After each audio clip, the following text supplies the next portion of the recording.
วัสดีค่ะทุกคนเราจะมาเรียนสกู๊ปสีมาดูอันนี้คือทำล่าสุดนะคะอันนี้เป็นน้องแพนด้าแล้วตัวนี้คือสกู๊ป พาไปนอนรอไปกุ้งไปเดี๋ยวกุ้งก็มาแล้วไปมีไฟให้แม่หน่อยพ่อพานี่เป็นน้อง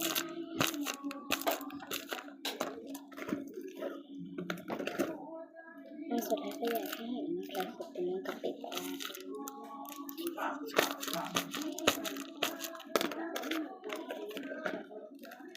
อันต่อไปคือ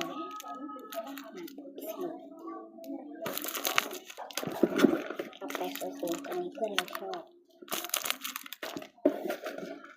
ต่อไปเป็นน้องขีนะต่อไปคือช็อกโกแลตนี่ชอบม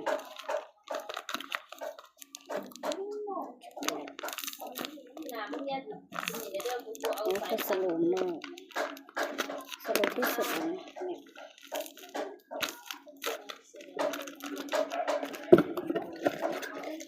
ต่อไปใส่ในสโลว์ต่อไปมันก็ขาย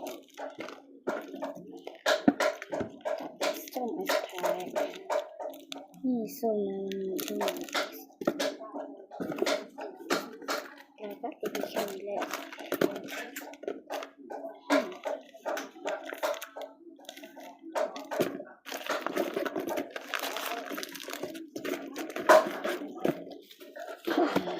อันนี้เป็นอย่างนี้เป็นแป้งเล็กน้ำมันจะเสียขาหนึ่งสีเลยติดหนวดแม่บอกว่าเวลาใส่น้ำไม่ยุ่งเลยแล้วก็ติดหนวดเป็นเหลืองสว่างเลย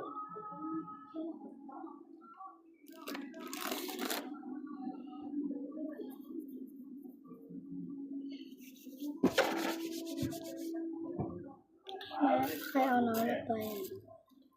น้องทำสลามหรอก็คือน้องกินสลีนบอดไหลด้วยน้องกินบอดไหลเลยกินสลีนน้ำกินสลีนหรอ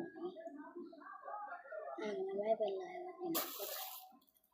โอ้วันนี้สลามสุดที่นั่นสลาม